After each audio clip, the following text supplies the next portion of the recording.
You come to consciousness in total darkness. You can't see anything in any direction for as long as it goes.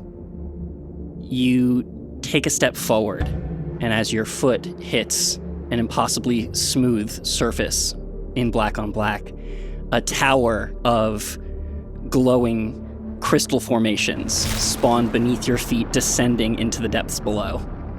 And every step you take spawns a new tower of crystals, leaving a trail of them behind you. I want to roll our first roll. Oh my god. Holy moly. I want to roll a wisdom saving throw. Oh man. What up?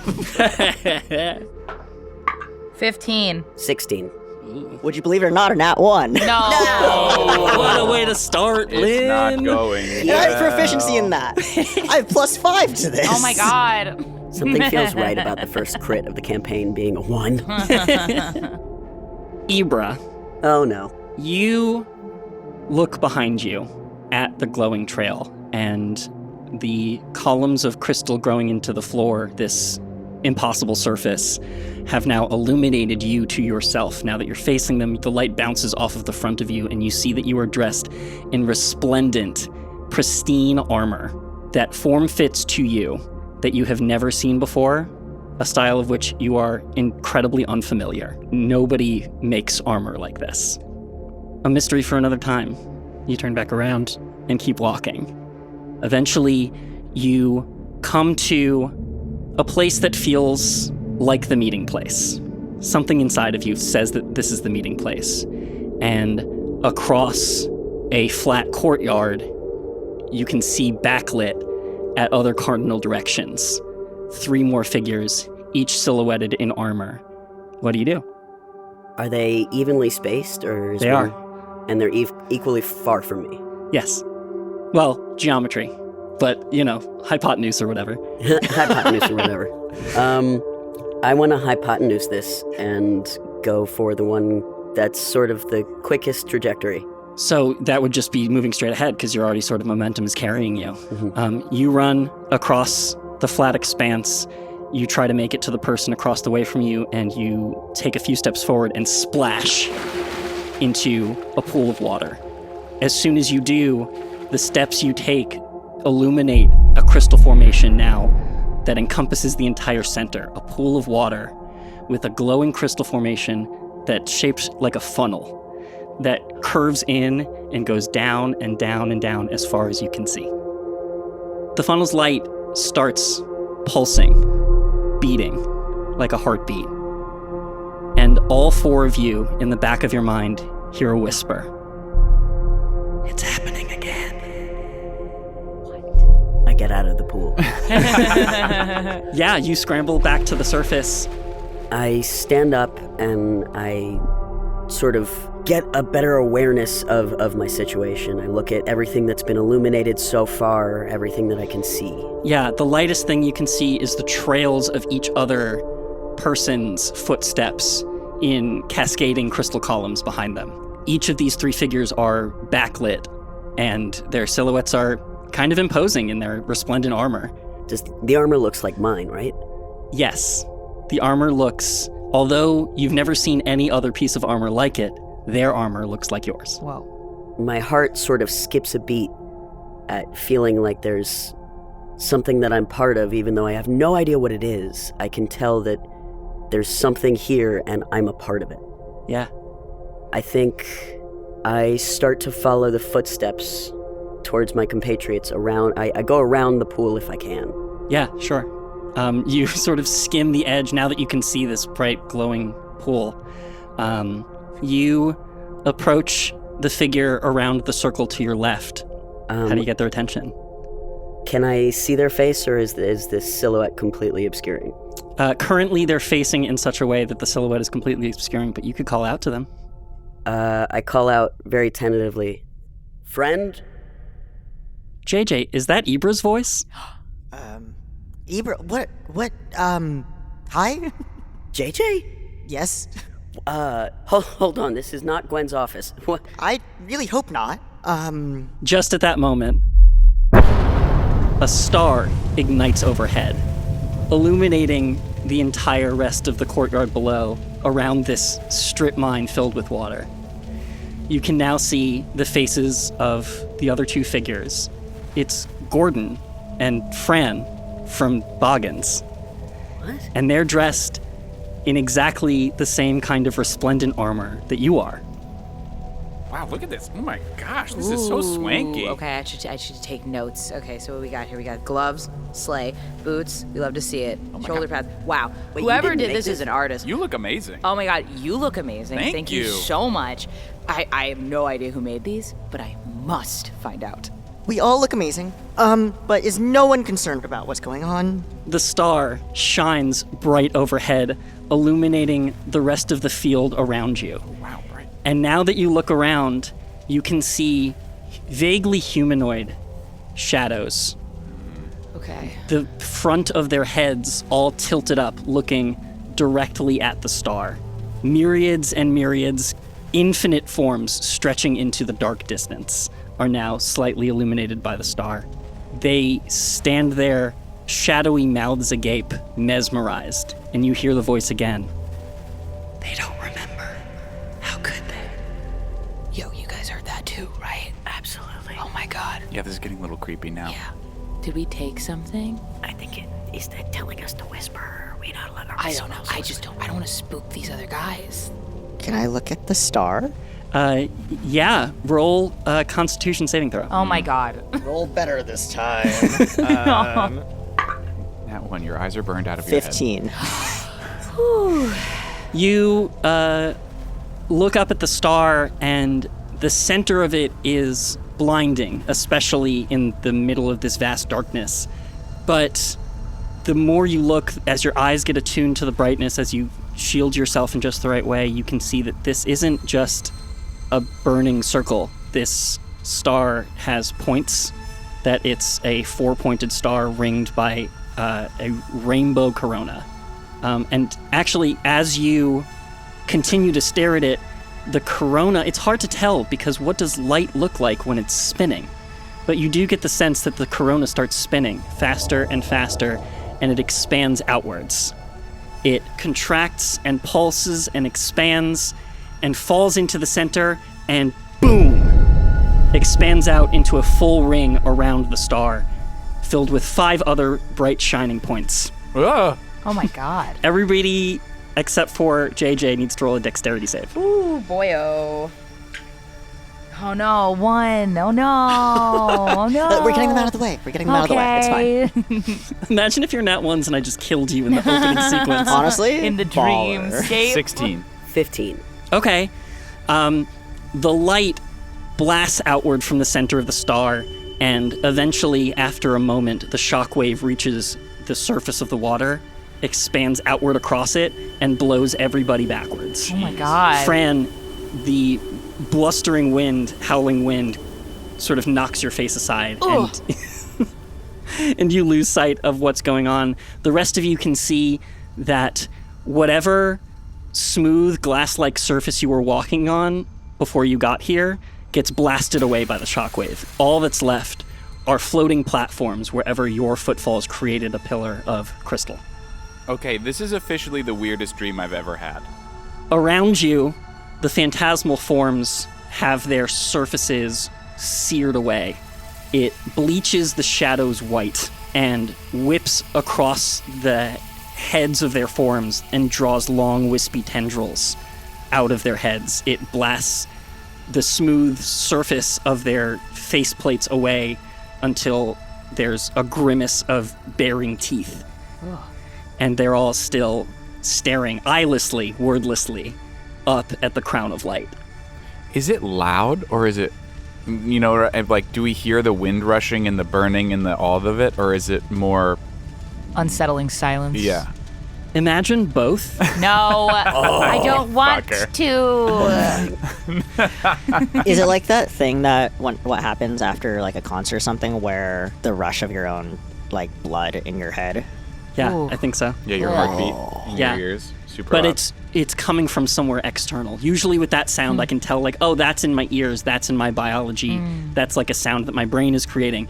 you can tell exactly where this is coming Oh from. my god. We don't have swords with this armor, right? We're just in armor. Have you looked yet? Ooh. I start to feel around my body. You feel a weapon belt with a scabbard Ooh. and pouches for different materials and vials for different concoctions. All of them are empty. Bummer. You hear the voice again the moment you can hear sound again.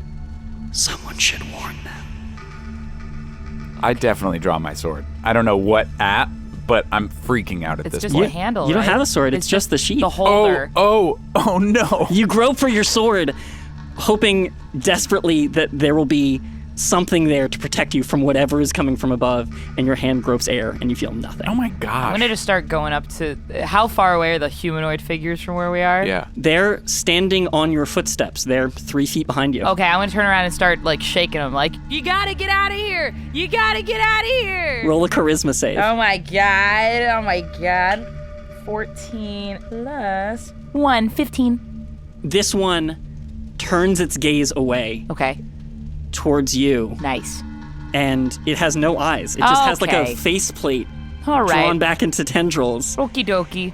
Okay. and its teeth bare to the surface open slightly, and like a raspy breath breathes out into your face. Okay. All right. Very cool. You should still go. Get away from here. It's dangerous. I don't know. Somebody told me to warn you. Do I have my shield? You reach onto your back where your ever-present shield should always be, and you feel it bare. Oh my god. In fact, the clasps of your sash, your belt that holds it to your back, are broken, as though something tore your shield away. You look back up to the sky, and a streak of golden fire comes down from outside your field of vision and collides with the crown of light.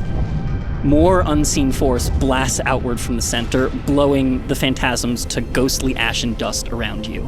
The only platforms left are the ones you're standing on. I need everyone to make a strength save. Oh my god. Jesus. 19. Nice. Oh, that doesn't help. I have a +5 to this save. I rolled a 4. I got a 9, baby. Not gonna do it. 13. So then a 3. Gonna be honest, this is all a little too much for Junior Baker. Have to tell you. Yeah. Ibra and Gordon, you are blown off of your platforms Sick. and fall into the now ash-white void. Sick. Fran and JJ, you manage to hang on to the edge of your platforms to hear one last message. The path is set, but maybe not the destination. Okay. You can resist just long enough to hear that one extra message before you two are blown back off of your platforms and blown into the endless white void, backwards and backwards, falling and falling, until your entire vision is white. Time to wake up, little one. Lots to do. You're telling me, buddy. Oh my god.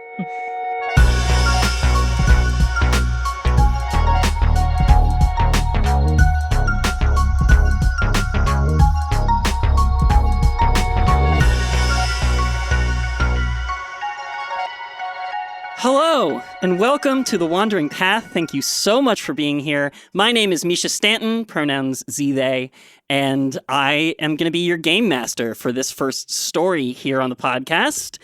Before we get started, why don't we go around the table and introduce y'all's characters? Yeah.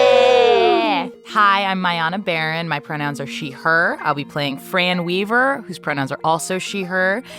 She's a human woman. She's about 5'5". She's got tan skin and a curvy build. She's also got bright eyes and a calm yet passionate demeanor. She works as a waitress, but she's got bigger aspirations of being a fashion designer. Her class is craftsman. So she focuses predominantly on like making stuff, especially during like downtime. So Misha and I have worked out a resource management system. Yeah, we're Yeah. pulling a lot of our classes for this campaign from the book Valda's Spire of Secrets by Yes. Mage Hand Press. Yeah, I've never done it before, so I'm very excited. And her aspiration is to craft really beautiful items of clothing that hopefully the wealthy people in the constellation will wear that has Astra and magic infused into every fiber. Hello, I'm Bex Taylor Klaus, pronouns they, them. I am playing Ibra Bracha Shinmar, pronouns also they, them. Ibra appears human. They stand about 6 foot tall, athletic build. Think like baseball player. They got that good butt and good shoulders. Nice. They appear human, but with a very distinctive mark on their forehead that indicates that they are actually a hex blood. That's the base, and we're sort of reskinning it for our wonderful world that we've created. I'm also playing the Warden class, which is another class taken from the wonderful Valda's Spire of Secrets. Thank you, Mage Hand Press. Woo, woo. Ibra is a privileged judicial law student with no idea what their dreams are quite yet, because they've been at the mercy of their parents' and doctors' wills for their entire existence. That is also a little bit of a hint as to why their skin coloring is just a little bit blue. We'll find out. Hi, my name is Linra Phil. My pronouns are they, them, and I'll be playing JJ Calderon, pronouns she, they. JJ is a half-dwarf, so short for a human, tall for a dwarf, standing at a great 4'10", dark tan skin, hair cropped very much into like an Eton crop, very 20s-esque. Just wearing a bunch of hand-me-down workwear that has been repurposed into like business casual. It's fine. It works out mostly okay. There are too many pockets. So JJ is supposed to be an engineering student and has recently found their way into becoming a peace cleric as a common person learning to be a better person. They're slacking off on their classes. It's fine. They're fine. They're doing great. They're just fine. Amazing. Hi, my name is Ian McEwen, pronouns he, him, and I'm playing Gordon Baker, also pronouns he, him.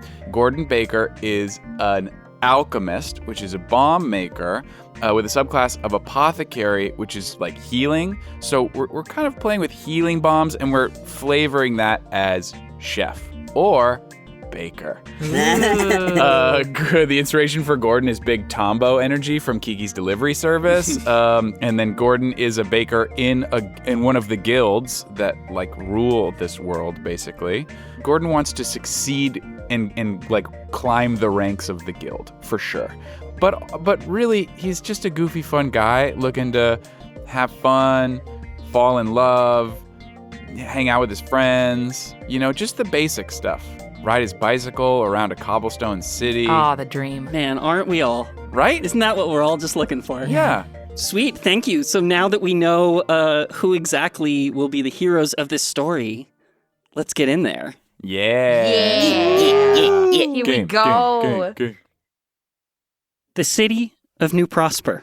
A Magitech-powered metropolis.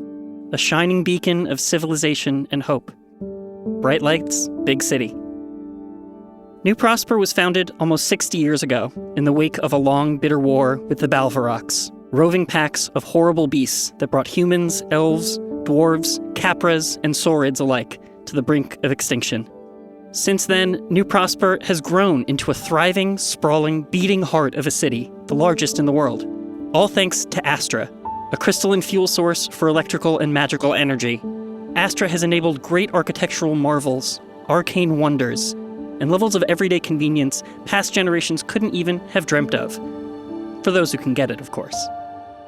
In Upper Prosper, the hovering megafortress turned seat of power for its ruling classes, Astra enables good health, fortune, and dreams of grand design. Meanwhile below, in Lower Prosper, where the Astra miners' shantytown has exploded out into a vast sea of tightly packed buildings and streets awash with millions of souls. To them, Astra provides the small conveniences that let them hope for more. One day they'll be able to earn enough, have it all. They can only get their feet under them. Maybe one day. New Prosper, a city of plenty. Plenty of hopes and dreams, of plans and schemes. It's a shining beacon over a dark pit. It's wildly magical and profoundly mundane. It's ecstatic and painful. It's beautiful and horrific. It's inspiring and terrifying and everything in between. It's a place where the past sprints day and night to keep pace with the oncoming future. It's a pressure cooker, and one day it might fulfill your every fantasy or drive you completely mad. But until then, it's a busy day with lots to do. What the fuck? Oh How my much do we God. remember? I just told it to you. Great. All of it. Great. Crystal clear. Yeah. Ooh. It's a busy day in the city of New Prosper. Bread to bake, pipes to fix, people to wait on at Boggin's Bistro my inexplicably. Ugh. There's a lot to get done, especially if you guys are going to get ready for Paz's birthday party tonight. Oh, man. All right. Yes. Okay, got a lot to do. Oh, I've been waiting for this night for so many weeks. I have so many gifts. I'm so excited. Let's roll initiative to see who we follow first. 14. I got a 10. Doing great. Natural yeet. Nice. Natural yeet. Whoa, dang. Hey, baby. 20 crew. Whoa. Fight to the death about it. No. What do you have? Plus 3, so 20. Oh, you win. Whoa. So, Fran. Hello, good morning. You wake up in your Modest apartment. modest apartment. The most in, modest apartment. in the Barra, the entertainment district of New Yeah. Prosper. And it looks way less glamorous in the sobering light of morning. As opposed to the neon light of night. It's never not bright in this apartment. It's never not bright. I have what I was told were blackout shades, but they're not doing what they were supposed to do. So I get up, I'm gonna wash my little face. You gotta get a good skincare routine going. Brush my teeth, put on my little uniform. But I like to, I'm a big quick change girly. So I usually wear the uniform as the base layer, but then I'll try to throw a cool jacket or something else over it. I'm not just a waitress, okay? I've got other things going on, allegedly. Did you make the jacket? I did make the jacket. It looks It's a sick. nice little jacket. Thank you so much. I have a little fringy sleeves and a little fun little pocket detailing. This was really like my leatherwork era. You know, it was a fun era.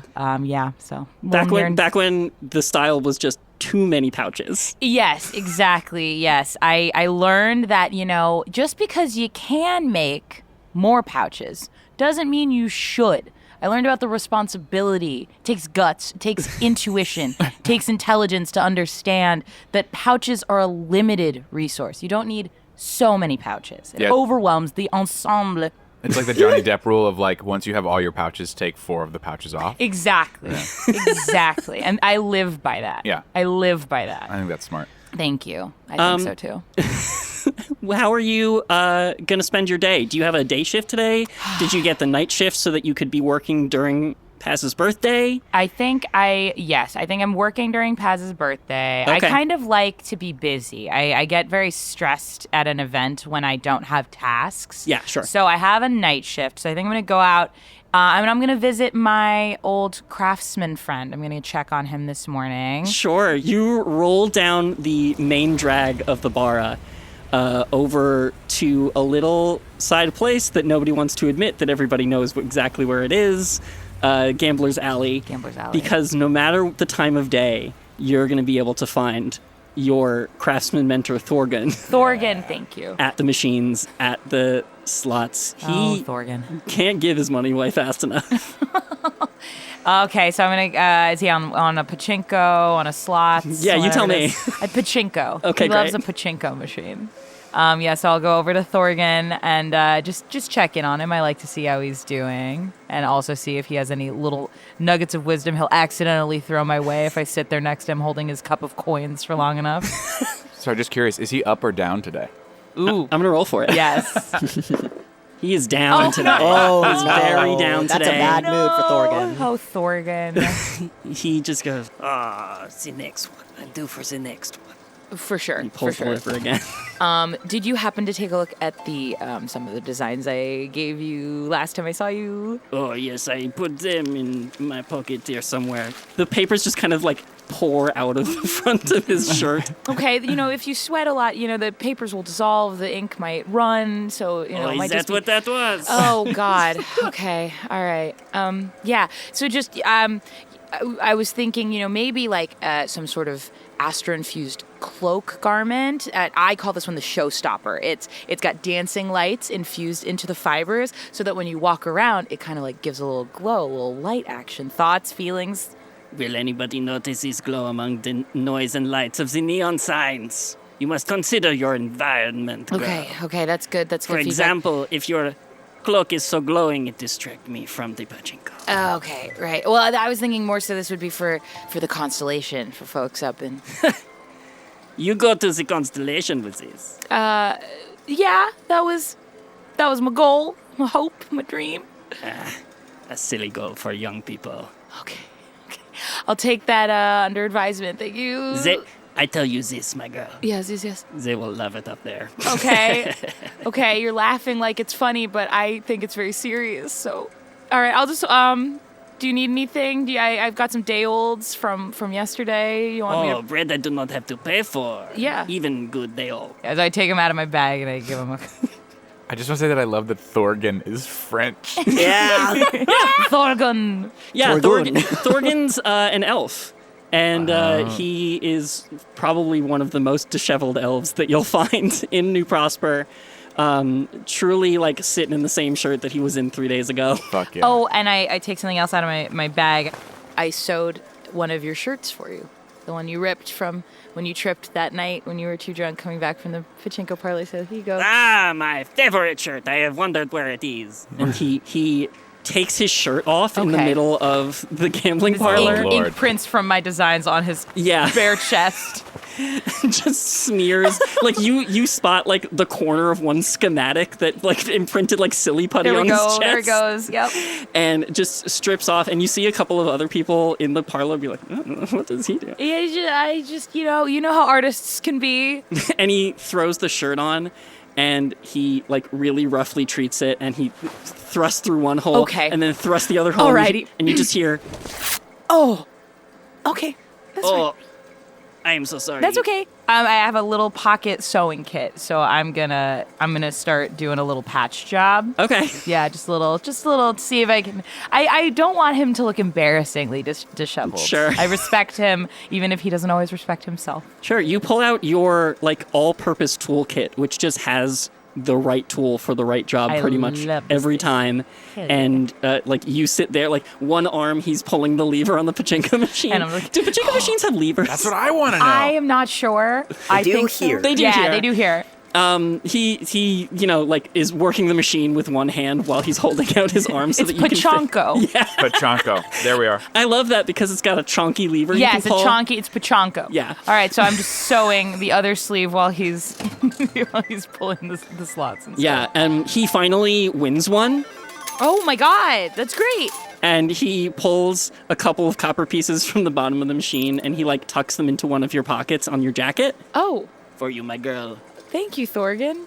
You're all right. I am simply what I am these days, but I will not be anything else. Ooh, I love that. Oh my God, I'm gonna write that down. I have a little pocket notebook. I write down all the things that I perceive as Yeah. wise things he says, but there's just things he's saying. Yeah, roll insight. Okay. Ooh, not good. I think that's a 3. I'm It's so a glad 3. that totally matches what the vibe I'm getting, which is a very one-sided mentor relationship Yes. in which you are missing some of the flags. Yeah, I'm like, isn't he great? He's so brilliant.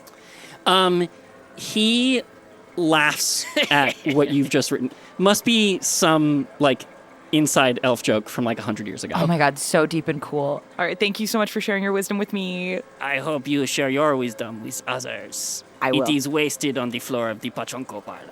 Right. Oh my God. Yes. This is why I only give my advice here. Okay.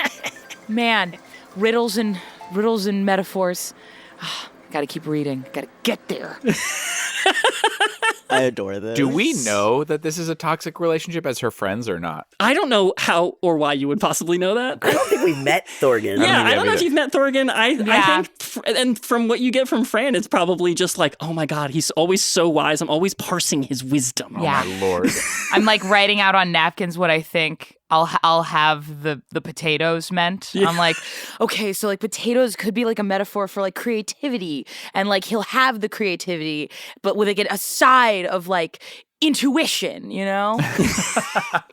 Where do you go after the Pachanko parlor? I think I'm gonna walk amongst the shops. You know, I'm never really taken with the clothing. It's Sure. a lot of like what happens in the bar stays in the bar type shirts and whatnot. Sure. So is this the kind of thing where you're just like strolling through, like looking for like, I could do that better here. I could do Yeah, that just better there. inspiration, or like I like to sketch and doodle and just think of like, what would if I was given this assignment, how would I innovate in this space? Sure. you Do you know? have an ongoing project that you're currently working on that you're looking for inspiration for? Definitely the showstopper. I think that like it's this beautiful ornate cloak, but I think that it's just a little uninspired right now. I think it's very simple in its structure. So I'm always looking for like interesting sleeve detail or interesting like movement and flow, that kind of thing. So Yeah. I'm looking at all the duster jackets and whatever I can find in the city. Sure. Well, let's hope you find some inspiration, sure and do. we'll move on to our next scene here. Amazing.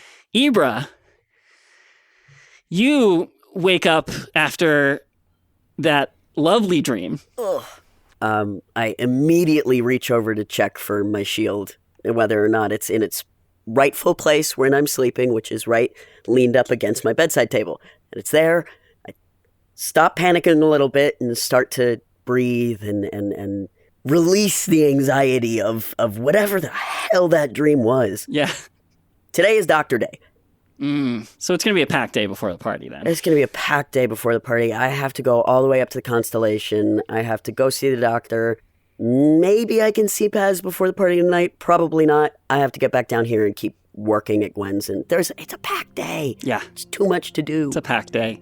Doctor's appointments first thing in the morning. First things first. So you sort of get yourself dressed, you pack up your shield, and you head over to the funiculars. You flash them your family commuter pass, which has the crest of House Bracha on it, and you take the ride up. You are conveyed in this sleek little pod on sort of like a magic tether that holds the former fortress of Upper Prosper in place above Lower Prosper. It's a smooth ride, but it's not fast. Yeah. It's a commute to get up there. It takes, an hour or so. Even though you can always see it. It's right there. It feels like it should be faster. Right? And I use the time on my little devices to get as much clerical work done for Gwen's so that I have less clerical work to do when I get there later today. Mm-hmm. Great. Filling out your most recent assignments. Hopefully that clears your queue and you'll get a couple new assignments today. The last ones were pretty tedious, pretty run-of-the-mill. Just, there's always labor assignments to be had in New Prosper. This is a lot of like requisitions from Minetown looking for more grunt labor, and there's always less of that to go around and always more of that to go around than you hope. It's been really, really hard to fill like 3 certain positions, and that's the one that I'm really focusing on this commute. Yeah. Is those last 3.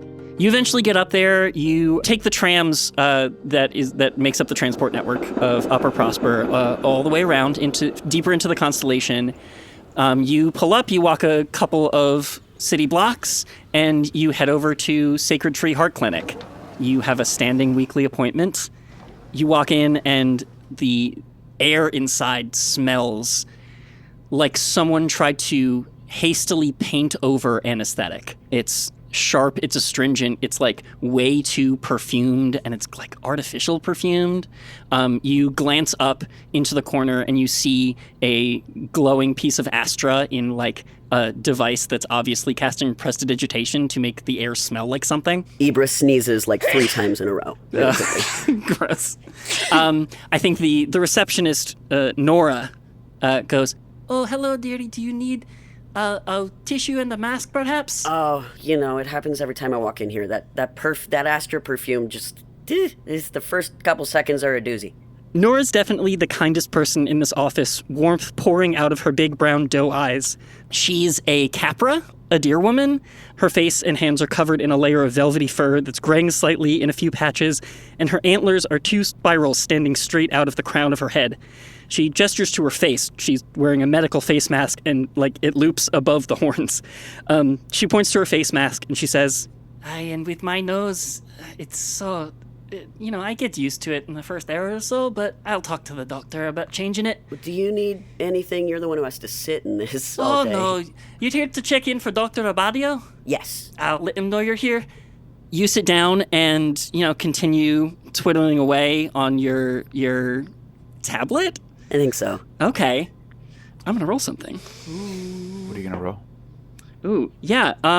It runs out of power while you're sitting there. Sick. I forgot to charge it last night. Yeah, maybe that's part of what my dream was not having what I need when I need it. Okay. Trying to make sense of my dreams. You sit there, the time ticks by. How's your sense of time, Ibra? Generally. Not great. In battle situations, there's more focus and I'm better about timing. But in every other day when it's not battlefield focus, I'm more like, that was now? Oh, oof. I do think that in this moment, you probably do have a good sense of time because you're right, you're battle trained, but also maybe being in this office sets off your fight or flight a little bit. 100%. This is a battle scenario for Ibra. Yeah. Eventually, after what seems like on the edge of too long, Dr. Abadio comes out into the lobby and calls you back. My greatest experiment. Please come back. Hi, Abadio. It is Dr. Abadio, and you know this. Hi, Doc. The disrespect of your generation. Sit on the table there. Mm-hmm.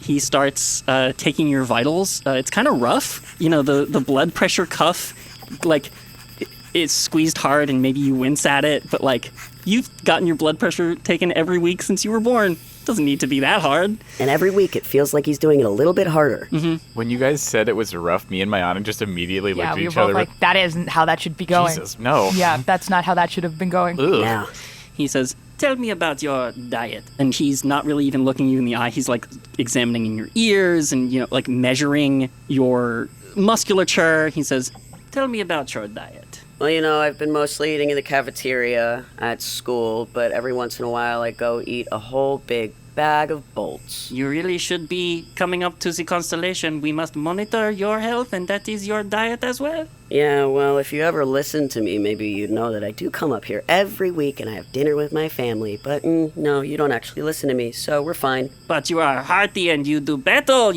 training. How is your exercise, my dear one? Every once in a while I have to stop exercising because, I have to go to the bathroom, but doesn't seem to bother any of my superiors so far. And your bathroom visits, they are regular and normal? Why is that the only thing you heard? Okay, yeah, my bathroom visits are regular and normal. They're fine, I'm fine. Everything's great. He writes down all of the pieces of data that are relevant to his investors on his tablet. And goes, and your stress levels. Stress levels? We have talked about this before. The cortisol levels in your blood are somewhat toxic for proper musculature growth, at least as far as my guidelines are concerned. Yeah, I don't know if going to the doctor every week is stressful or anything. Don't know if there's a correlation there. Whether there is a correlation or not, I will write it in my notes, but we must do this. We must track every week. This was in the terms and conditions when you were born. I did not sign anything. I was just born into this. Take it up with your parents, I guess. Still doesn't mean I have to like it. Well, we are just about done here. I shall prepare my investor report. Thank you very much for your cooperation once again. Okay, just a couple questions. Several questions. Maybe for later in the show. I would like to file an audit. I'd like to file a harassment complaint.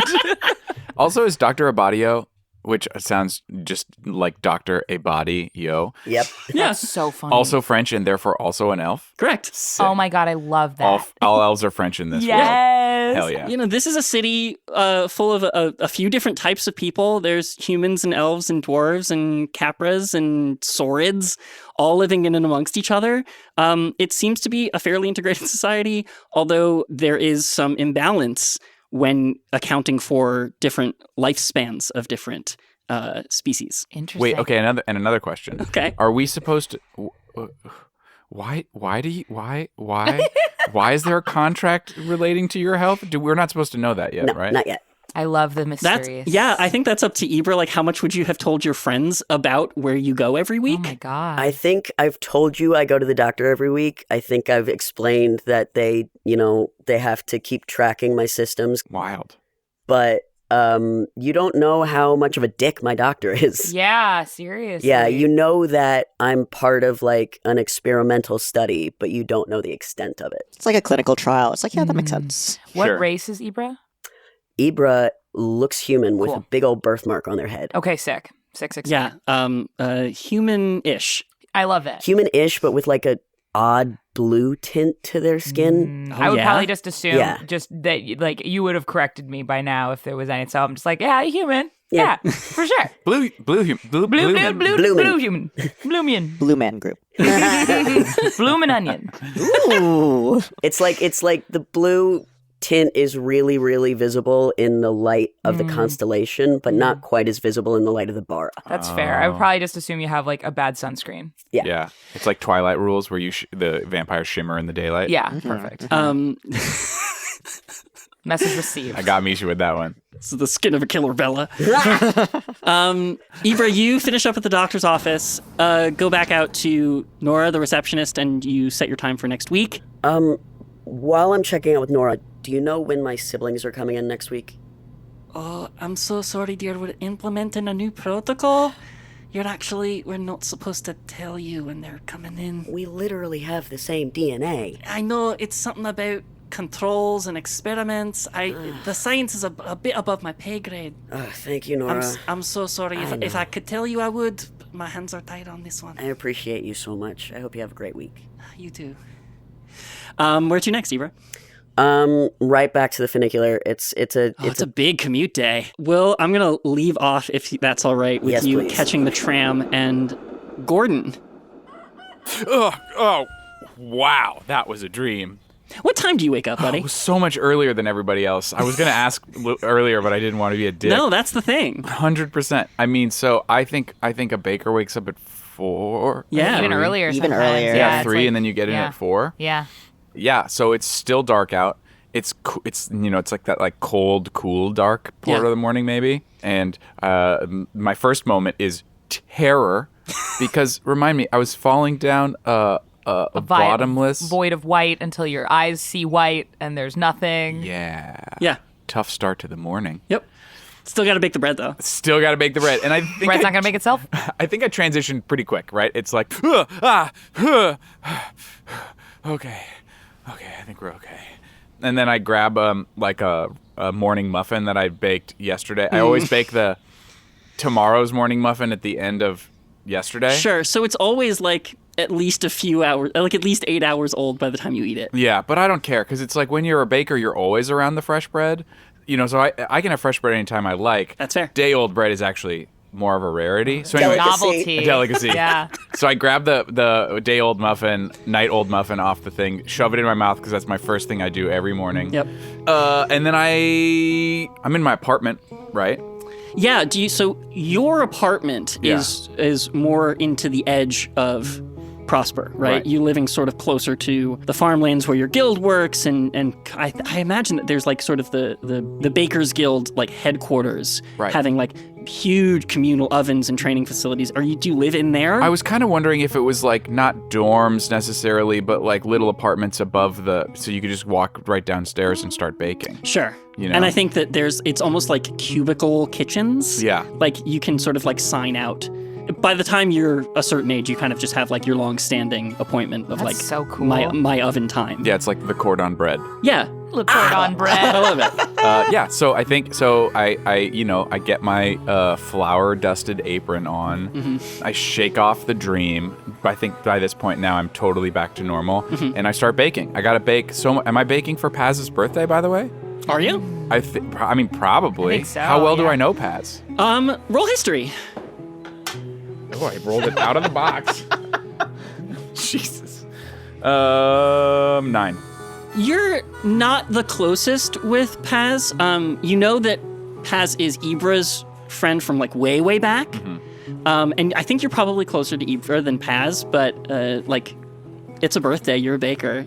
Make a cake. I'm Come making a cake. on. Make a cake. I think I've specially requested at least one dessert for Paz. Yeah.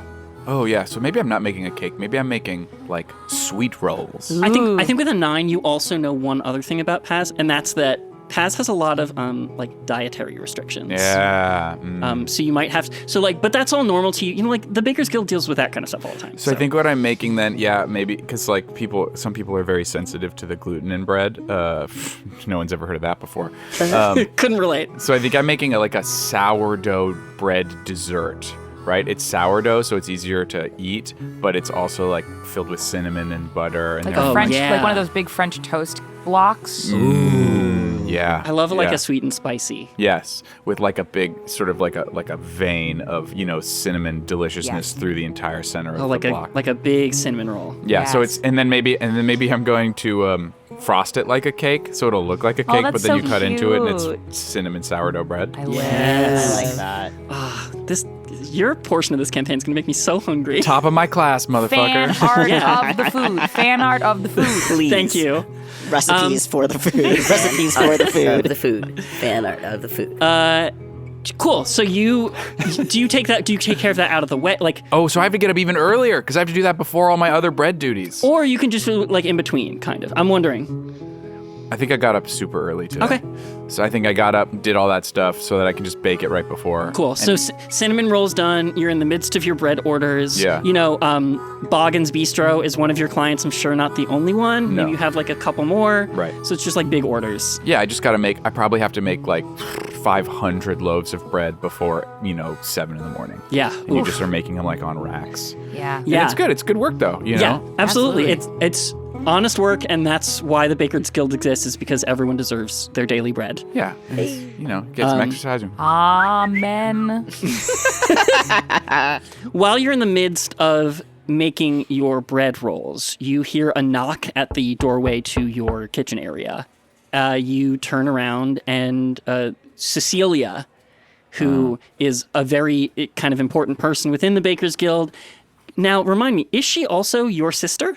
Oh, Did we talk about this? No, I don't think we did talk about this. Do you Okay. want to roll for it? No, Roll I for think I just want to ask sister. you. So we sort of come up with a system whereby like your sister guild system? is as important to you as family, and that's where I got confused. I don't know if she's actually your blood sister, or you just think of her as a sister, or Yeah, I think she's more just my boss, my sister boss. great.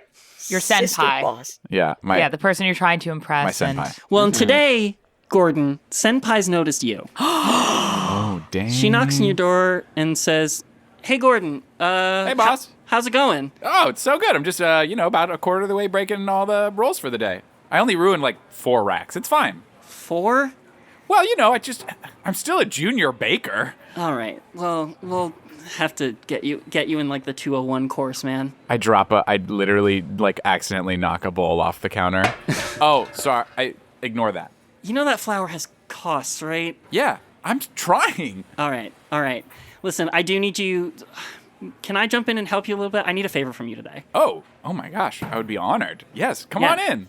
She jumps in. She ties on her apron, which is like dusted, but with flour just like yours, but very evenly and very precisely. Like Sure. there's not like spots where it got thrown at her apron. Yeah. She rolls up her sleeves, washes her hands, and gets into making rolls with you, and goes, "Yeah, I would love to help you finish this up. I really need a big favor from you today and kind of the rest of the week. I've got to spend a bunch of time up in the Constellation this week.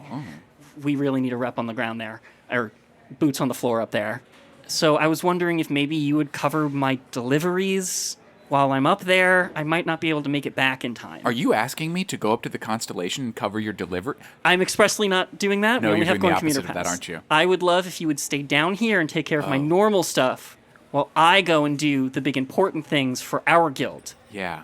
Junior baker. Totally. No disrespect. No. Absolutely none. It's all part of the process. Yes. Junior baker. Uh-huh. Like almost head of the guild. Totally understand. Cool.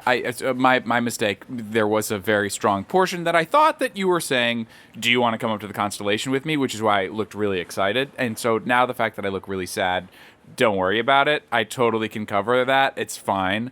I would love that. That'd be great. Okay, cool. So if you could just come with me on my delivery today so you can get the route down, and then you'll pick it up for me. Love that. Just I don't know, you're the boss, so not really giving you a note, but just saying when you start the sentence with "come with me," and you're talking about going to the constellation later, it just leads people to believe that maybe they're going. I'm just. Gordon, what's step 1 of the recipe? It's read the whole recipe, isn't it? Oh no! Psychic damage. And then I just put my head and I go, "Yes, ma'am. Apologies." Cool. Listen, you're not going to get nothing out of this. I'm definitely going to, put a recommendation into your. Do we do files here? I'm not really even sure. Red files. Yeah. You're going to get some points for this. Don't worry about it. Oh, great. Yeah. Okay. This is your time. Show me you're responsible, and you can go places in this guild. Thank you so much, Cecilia. I really appreciate that. It's been so nice hanging out with you, and thanks for the help, and thanks for thinking of me and, picking me out to help you with this. You got really, it. You were my, the best choice. Love it. Heck yeah. So only option. Failing upward. Cecilia jumps into your kitchen and helps you finish up your orders in your batches in record time. Mm-hmm. You pack up your vehicle. You have like a little delivery tuk-tuk or something? I feel like it's a little 3-wheeler. Maybe it's got a tiny motor. Yeah, she goes into the garage and grabs like a softball-sized piece of dull Astra, plugs it into the engine, and it starts lighting up. Yeah, the classic sort of like 3-wheel anime truck. Yeah, you know exactly. What I mean? Porco Rosso energy. But if it was powered by like a really big frosted glass marble. Yeah. So cool. Where does it plug in? I think it probably honestly I love the idea of it plugging in right in the wheel well of the front wheel of just any vehicle. I was trying, we're starting up this campaign. I was thinking about we have e-bikes with this magic stuff too. And what if it was just a big wheel that you sit on top of and there's a crystal in the middle? That's dope. Hell so yeah. much. That's I love an so orb. sick. Yeah. I love an orb. Oh my God. Yeah. Let's continue to ponder them. Yes. Shut the fuck up. JJ. Yes. Hello. JJ, you wake up from that dream. I think it's the classic alarm, panic alarm, slamming it. Roll athletics. Roll athletics. Oh goodness. Yes. So bad. Yeah, that's a 4. It takes you 3 or 4 tries, Yeah. and I think you break something else on your nightstand. Oh no, I'm gonna have to fix that later. It's fine. But it's the equivalent of 5 a.m. Very regimented routine. Get out of bed, make the bed. Go to the bathroom, shower, brush teeth, etc. Sit down, make coffee. Open up calendar. Okay, so classes later today. So that gives me an hour and a half to study before I go to recitation, and then half an hour, I'll grab lunch then. I have a shift today at the magistrate's office, 4.5 hours. Then I'll have another hour to study, and then, oh wait, when's Paz's birthday party? Oh gosh, okay, that's later tonight, so then that'll give me, oh wait, I should eat dinner before no, I'll eat dinner at the bistro, but it's gonna be late, so I should, and then it's just reorganizing my calendar, trying to plan minute by minute. Oh wow. What's happening for the Heart day. palpitations immediately. And then as soon as it hits 7 a.m., it's go. Whoa. For everything. Wow. That's Wow. JJ. That's wow. That's intense. Personal assistant vibes. Yeah. Is not happy about that, but does it anyway. So sorry, remind me what were the first couple stops today? The first okay, so sorry, I thought you had all that written down. No, Did you I slow didn't. the dome? I didn't. I was making that up. I was getting into the headspace. That's personal experience. Actually, no. I Really? slacked off a lot in Wow. college. Absolutely not. So your fantasy is being a good student. Wow, read to filth on your own podcast. I was a great student, but I loved doing as little work as possible. Same. Yeah. Absolutely. So I think first, I have a recitation early in the morning first. So some class type Sure. thing. It's I like to imagine our education district here in New Prosper, which we call the Come Up, a place where sort of young adults move out of their parents' place to sort of like learn independence in situ. It's a little bit set up by the guilds, Montessori style learning, where it's just like there's work happening, and if you want to learn how it's done, go and watch and assist and help until you know it. But there have to be lectures at some point. Are they mechanist recitations this morning, or are you sort of following your own track today? I think this is one of the ones where I'm following my own track. I'm studying for the mechanist stuff. That's where my other several hour-long blocks are, but... Which is okay. You can get away with that because the mechanists have a lot more hands-on training. So, like, if you want to fill a recitation hour, they're not really going to notice where you go. Yeah, so in this case, this is probably something more along the lines of, like, probably a philosophy course almost. So the recitation is a lot of arguing about the reading, like what's your interpretation of this? Sure. I think that you maybe have heard about this lecture series from your friend Samira, Absolutely. who is a pretty strong student of the School of Rhetoric, which is where they teach philosophy courses. She probably was like, oh yeah, this one's really good. But today, because you're just arguing about reading, and the teacher is very much taking like I'm going to defend the reading stance no matter what it says because that's what we're doing in the lecture today. It seems so regimented. So kind of throughout the lecture, Samira will just raise her hand and be like, so I don't understand why the author, completely ignored the plight of the people on the ground when the city was being built. They were going through completely different, and the teacher cuts her off, is like, well, that's addressed in chapter 5, which I hadn't had you read yet. And Samir just goes, oh, so we're only arguing about part of the reading today. Got it. And then turns to you and laughs. And then I really try and like stifle, like, dude, stop. I'm gonna get you to laugh. End of the lecture. I'm gonna do it. Fuck you. Excuse me, teacher. I think JJ has some really important things to say about this topic. I'm gonna kill you. After this, I'm killing you. I'm killing you, and I'm murdering you, and I'm burying you in the pit. 3 o'clock out by the playground. You and me. Let's go. Yeah, Samira is like my absolute best friend. So Yeah. And this is probably, I think, like the only course that we have together. So even though that we came to school together, we're on different paths. Yeah. We don't get to see each other as much anymore. So I'm always trying to hide how much I like being in the class with her. Yeah, I do have something to say. What the fuck am I gonna say? Like just like making eye contact. Like she just like throws up her hands. She's like, it's your time. Your time to shine. So, if we're not expected to go over the entire what the author is actually trying to purport, then are we not just misconstruing what their own argument is unless we take into account their entire perspective? The teacher says, in the real world, you're not always presented with the entire perspective. You must only argue what's in front of you. This is an important piece of rhetorical strategy that you must learn. You cannot argue that which is not in front of you. I see. I write that down in my notes, and I'm like, that doesn't make any fucking sense. Samira leans over to your desk with her pencil and writes underneath it, that doesn't make any fucking sense.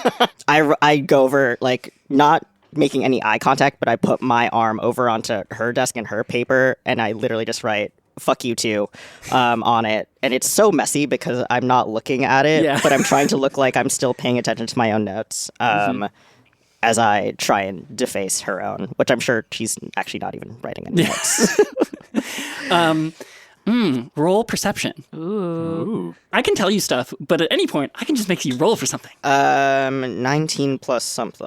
Whoa. Maybe Perceptive. 19 plus 5, 24. You've written in the margins of her notes, and at first you glance down and you're like, that's so many notes for Samira to take in this class she doesn't really seem that into. And then you get a glance at it. It's a speech. She's writing a speech. Oh. You just glance down and you're like, oh, this is clearly something else. This has nothing to do with this class. The lecture wraps up the point. You sort of got distracted trying to look at whatever was on Samira's paper. and says, all right, now for next lecture, you shall read chapters 6 through 8 and see how the author refutes his own argument. You see patience, and everybody's already leaving. The teacher's like, patience in rhetoric is important. You must up the aisle of the lecture hall, you hear the clack of a crutch landing on carpet, and Paz walks up to you and goes, you guys are terrible. Listen, I think it's actually rhetorically important to get to the point sometimes. And I'm looking at Samira like... Samira just goes, yeah, and I think it's rhetorically important that everyone listen to me sometimes. I'm kidding. Yeah, I just like shove her a little bit. Yeah. Paz is like, some of us were here to like learn things. We're supposed to be learning stuff. Are you guys going to be at my party later? Of course. We wouldn't miss it for the world. I'm so excited. Yeah, who's all gonna be there? I invited, Ibra and Fran's gonna be on shift, and Gordon's probably gonna be there. Oh, nice. I hope Gordon's gonna be there. Ooh. I don't know. Yeah. Insight check. Okay. Do it. 6 plus 5. Nice. 11. I rolled, and that beats what I rolled. Yeah. She just goes, what? I just mean he's always busy. He's got a lot of clients, and I don't know. I just don't want to take him off the shit. Sick. I'll see you guys later. And then she sort of like walks quickly out of the lecture hall before you guys I just can give play like more. a really like meaningful glance to Samira, like Samira's face, like her, she's got a grin, but her mouth is also wide open, like. Okay. No, it's fine. I want to get this for her birthday. Okay, no, it's fine. We're all fine. Oh my God, and Gordon made a cake. Oh no. Oh, yes. Oh yes. No. Oh my Oh, God. yes. It's going down. I'm shipping it so hard. Okay, I will see you later. I have so much to do. I'm so sorry. Yeah, girl, you gotta take care of your stuff. I'll be there. I'll be Okay. I'll be at Boggins later. I'll see you later. Yeah, see you later. Bye. Hug. Bye. Okay. Bye. And you're off to your next appointment. Yep.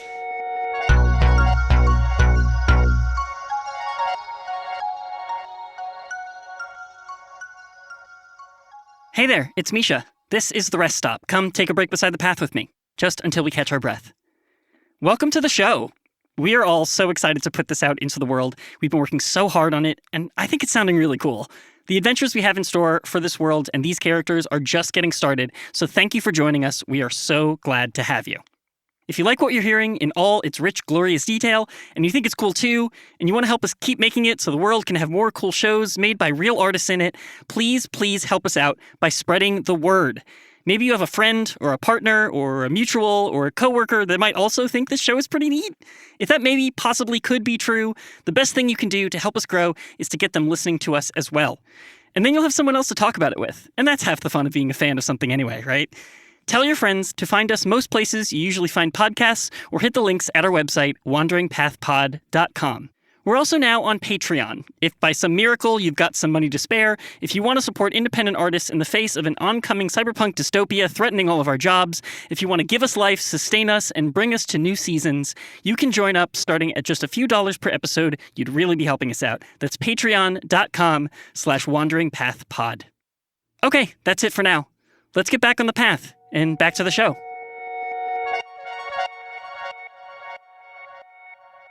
We're going to come back in to Gordon and Cecilia on Cecilia's routes. Yep. You've been all over the city. She has such a longer route than I have. Yeah. I go to the B and one other place, and she goes to like 25 places. Yeah, and she makes it look easy. Yeah. Damn. I'm a little worried, I think. Because I have to take care of it while she's out. And these guys, they really appreciate the seeded bread, so I try to put like extra seeds on there just for this one delivery and save the darkest baked ones for this place. And you got all that? Furiously taking notes. Yeah, 1 second. Yeah. Sorry, what was the bread that you were just talking about? Seeded? Yeah. Seeded. Great. No problem. This is easy. Okay. I'm like shoving like day-old muffins out of a bag just in my mouth to keep me sane. Just, no problem. Everything's gonna be fine. Hey, hold on 1 second. She like parks the tuk-tuk on the side of the road for a second. It's like, hey, this is like a weird concern, so forgive me if I'm being like forward and personal. Like, Yeah, no problem. you're eating fruit and other stuff though, right? Like not just bread all of the time. Uh-huh. Yeah. I totally... Okay, so you know like a loaf of bread. Uh-huh. You have to like put yeast in there, but the yeast won't rise until it has like the right conditions of sugars and, oxygen to like make the dough rise and like make it a proper fluffy, delicious thing that people want to interact with. Yep. So like you just need to make sure that you're giving your body the proper environment. Reaches over, grabs another muffin. Okay. I'm just making sure you're taking care of yourself. It's like it's kind of my job to make sure that the workforce keeps trucking. I really appreciate that, Cecilia. Sure. And thanks for taking the second to calm me down. I'm feeling a lot less stressed. Sure. I'm going to give you this orange. And I just want to make sure that you're going to eat that. I take the orange, and then, as though I've never seen one before, I just take a bite out of the orange, like through the rind. Okay, I definitely need a Constitution saving throw. Okay, that's how my father-in-law eats oranges. No, are you serious? Are you kidding me? Ooh, man, I'm not rolling great today, everyone. Oh boy. Good thing these are just like the joke, silly story rolls and not where it's like gonna kill you if you roll bad. It's a 5. Excellent.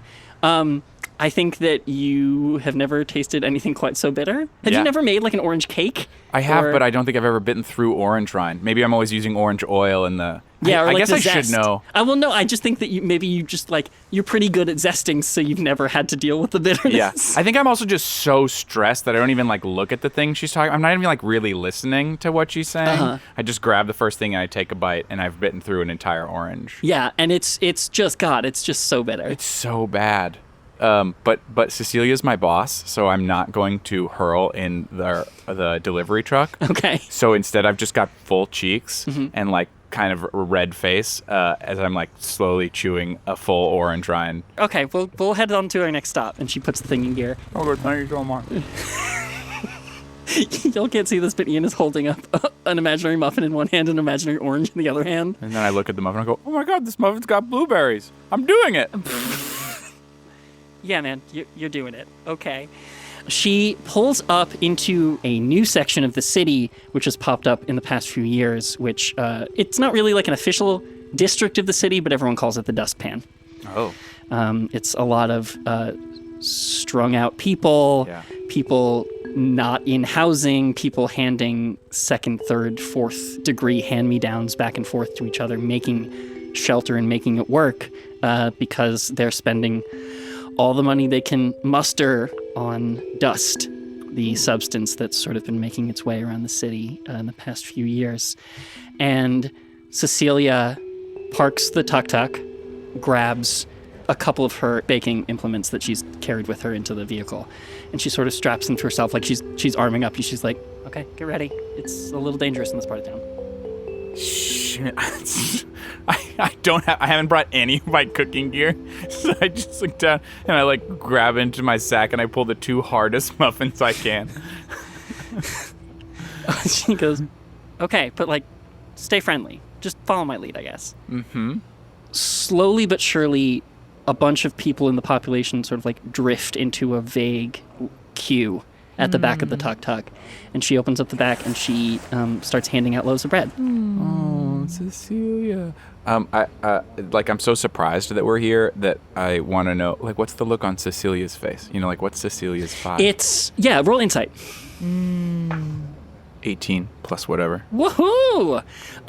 It's mixed. It's very much like we're here to do something good. And so there's like a contentedness to it that comes with like good work, hard work. Yeah, it feels very important. But at the same time, it's like such a volatile good work that she's like guarding herself. She's not letting her walls down while she does this vulnerable thing.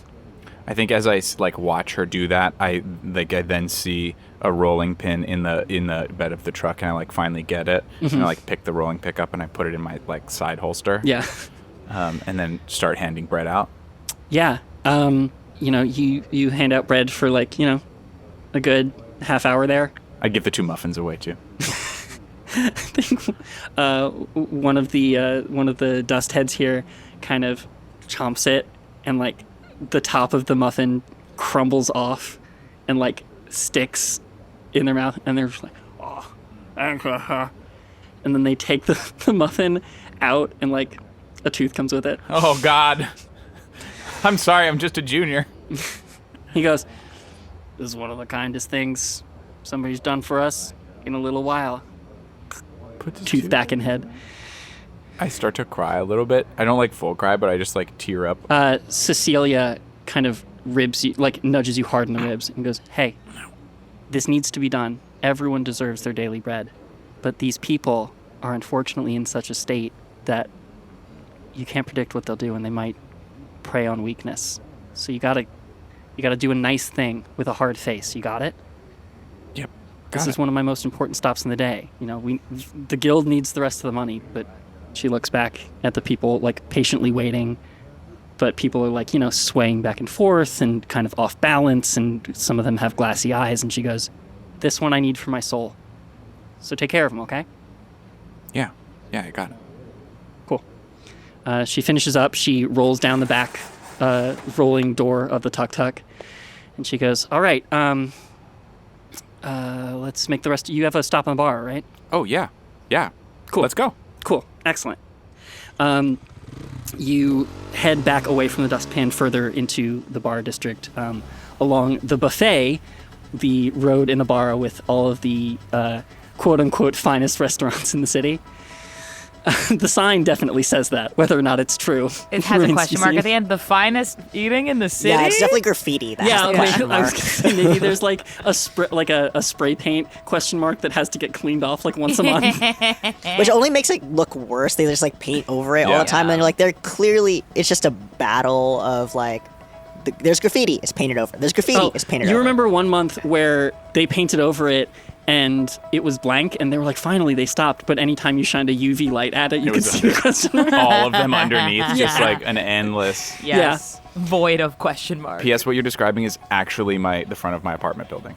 And Fran, you spot the tuk-tuk puttering its way with like a light cloud of flour around it, sort of down the street. That cloud of flour anywhere. And I'm like out the front window, and I see her, and I'm like, hey, Hey, Gordon. Hey. we brought bread. You always do. Thank you so much for doing that. Hi, Cecilia. What is this, some kind of like audit?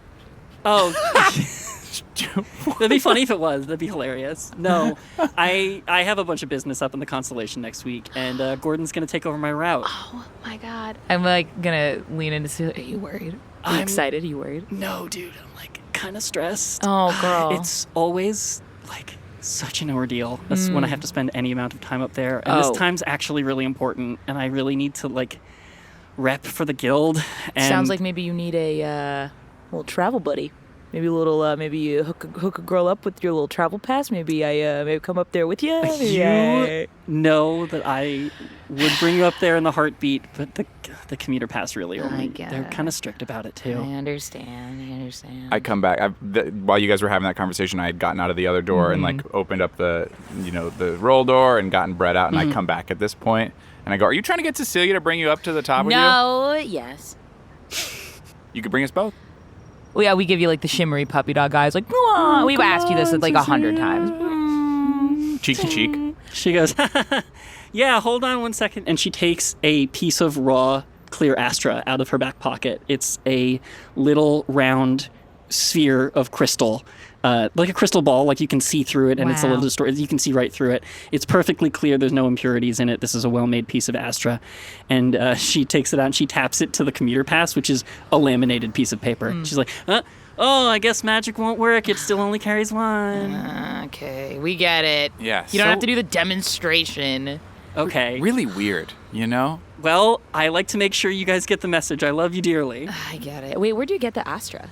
You can buy it at the Astra No, dispenser. but it's like it's really clean. I'm just like it's crisp. You have to like go through the market stall and like pick the clear ones. What are you going to pick ones with impurity and pay full price for them? No, obviously not. I'm just impressed by your level of taste. Thank you. You are welcome. Why are we talking? I don't know. This way. I don't know. It's I don't so know. aggressive. I'm sorry. I don't mean to. Thank you. I respect you, Girl. girl. I've been holding 4 pallets of bread for like 6 minutes, and I'm not very strong. Can I put Sorry, this down? my so- bad. Here. Yeah, sorry. Yeah. Hold on, man. I'll take those in. I got this. 1 second. Oh, my arms. Watch the talk, all right? And she goes inside. How are you? I'm so good. Are you sure? Well- it sounds like you've got a really big thing you might be having to do. Yeah, I'm really scared actually for next week. Also, I had this crazy dream this morning. Really? Yeah, we were all in it, wearing like crazy armor and like a sun exploded. I'm having the weirdest day. I had the same dream. What? Yeah. What do you mean? No. I had the same dream. You were there, there was a star, it exploded, there was the weird people with no eyes, and then we fell into the void of all white until all we could see was white, and then you woke up. So at this point, like, I think I've pushed it off until, right? Because I've been thinking about all this other stuff. And I think when she says that, like, a little, like, trickle of sweat goes down the back of my neck. Like, the hair stands up just a little bit. You okay? No? Me either. Yeah, it was weird. Great. It was weird that we had the same dream. Shall we head into the restaurant? I suppose we should go about our day as if that's not weird. Yeah. Okie dokie.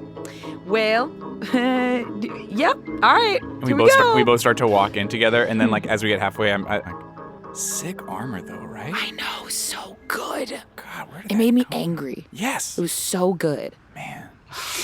Cecilia comes back out and goes, "Yo, dude, Sid is so weird."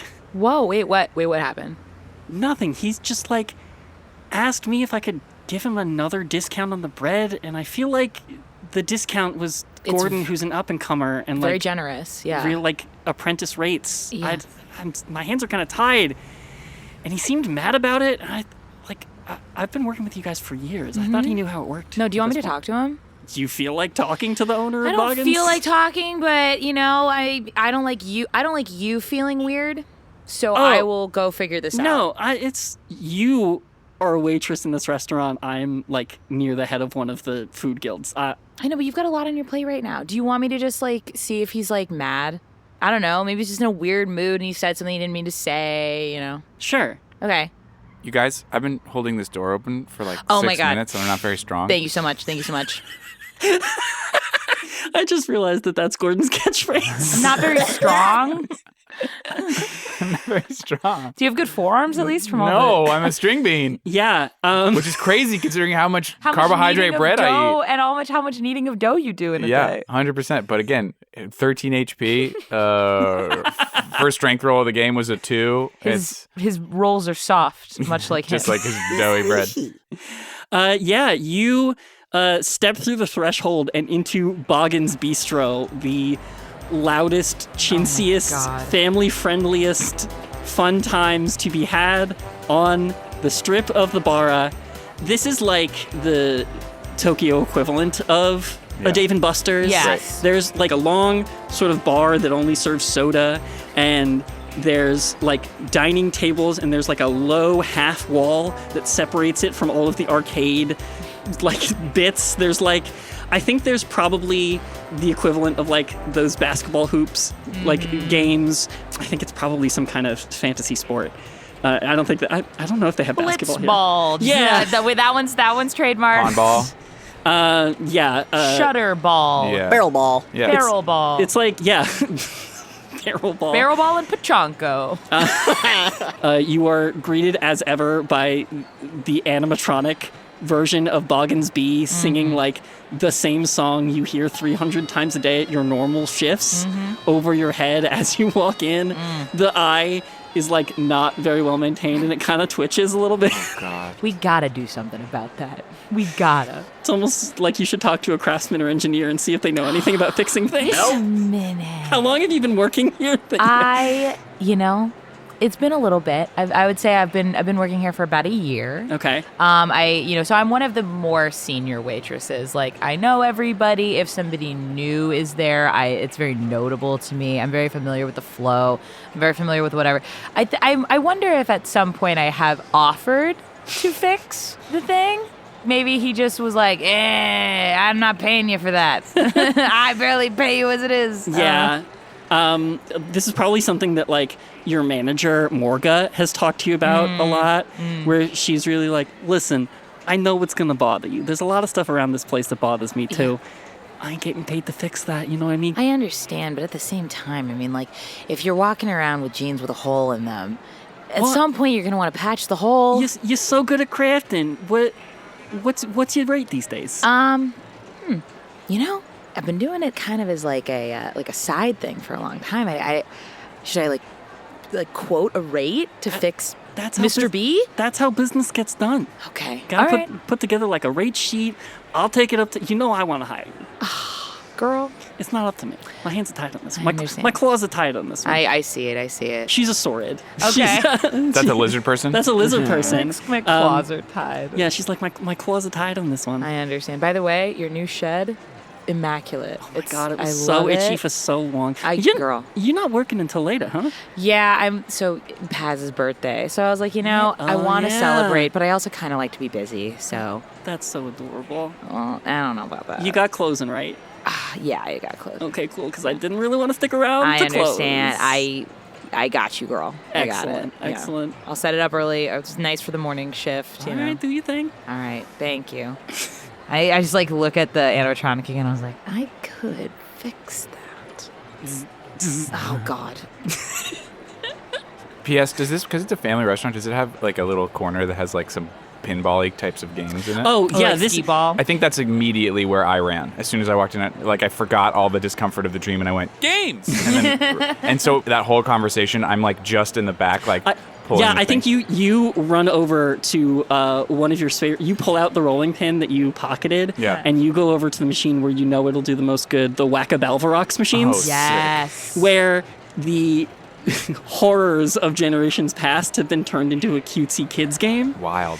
But like these little moose gorilla looking things like pop out of their little like cave holes and you pop them back down. I'm like, gotcha! Oh, so close. Yeah, you head upstairs to Sid's office. Yes. Knock on the door. Come on in. All right. I know you don't like to be disturbed. I just wanted to check in. Is everything going okay with like our bread situation? We don't need the high quality stuff. I just want to pay as little as possible and get what we need to serve our customers, so they'll pay as much money as possible. Right, but like, don't you think, just out of curiosity, that like, I don't know, raising our quality bar may actually increase profits? What are you, a numbers girl now? You know everything about quality to price ratios, bringing me business plans. Well, I mean, it's just like I would pay more for something knowing a lot of work and craftsmanship went into it. Fran, that's why I love you. It's because you're such a sucker. Okay, thanks, Sid. How about this? I'll run the business and you wait the tables, and we'll both do our own jobs here. How about that? Yep, you got it. You got it? I got it. And that's probably why Cecilia doesn't like him. Yeah. Damn it. From the other room, you might hear that I raise my arm to hit one of the gorilla monkeys, and I accidentally let that rolling pin slip, and it flies out of my hand and breaks something behind me on the wall. I'll go clean that up. Damn right you will. Close the door on the way out. Okay, you got it. Fuck. Sorry. It's fine. So I go get the mop. There's only one mop. It's falling apart. It's got 3 strings left. And I started mopping up the spill. Did you just say a 3-string mop? Yeah. Sick. It's it's been so worn down that and I keep saying we should get a new mop. We probably have the budget for it. Sid acts like we don't make any money at this establishment. This establishment was one of the only family-friendly establishments. We are busy all the time. I don't understand why we can't get a good mop. Yeah. Why Bogginsby has a wonky eye. Sorry, Gordon. I know that you're in the middle of playing a game, but I have to vent We're about literally this. standing in front of the game, and Yeah. you're just mopping with the 3, Yeah. just total vent. And I'm like, yeah, that sounds terrible as I'm Yeah. continuing to whack. It's the worst. Ugh. And Morga's standing over by the bar being like, I thought she wasn't working till later. Oh, right. I'm not even on the clock right now. You don't even realize, though. You're just fuming. Oh, God, yeah. Just furious mopping. And then I think I go into my tool box. I'm heated about this. I don't. Maybe it's because of this weird dream I had, but it's occurring to me that I can do things that could make things better. Yeah. Even just a marginal amount. So I think I'm gonna look in the closet and see if there's any rope and to see if I can maybe like manufacture kind of a better mop situation. If I can like fray it, just get something more absorbent than the 3 strings left of mop. Sure. Well, you can go into your craftsman's tool belt Yes, I and would sort love of to do that. fashion a mop for today. Yeah. What is it? 3 times a day you can pull any mundane object from your tool I think belt. so, yes. So yeah, you sit down and you're not on the clock, so you can spend as much time as you need to Yes. crafting a thing. Yay. And then you come up with a mop, and Morgan's like, I didn't know we had a spare mop. Where'd you get that? Oh, I just made it. Oh my god, girl, you're so talented. What are you doing here? You know I can't afford anything. If I could be somewhere else, no offense, I would be. But No, like, none taken. I also fucking hate it. yeah, here. I do. What do you want to do? What's your dream? Oh, me? I mean, I stopped having dreams when I had kids. But if you my had dreams are their one. dreams. Sure. I really just hope my clutch of eggs, make something of themselves. Yeah. Well, I guess that's a dream. That's a nice dream. Thanks. I think so. Yeah. Meanwhile, I gotta stick it out in this fucking joint. Yeah, I understand. Did you finish cleaning up that broken machine?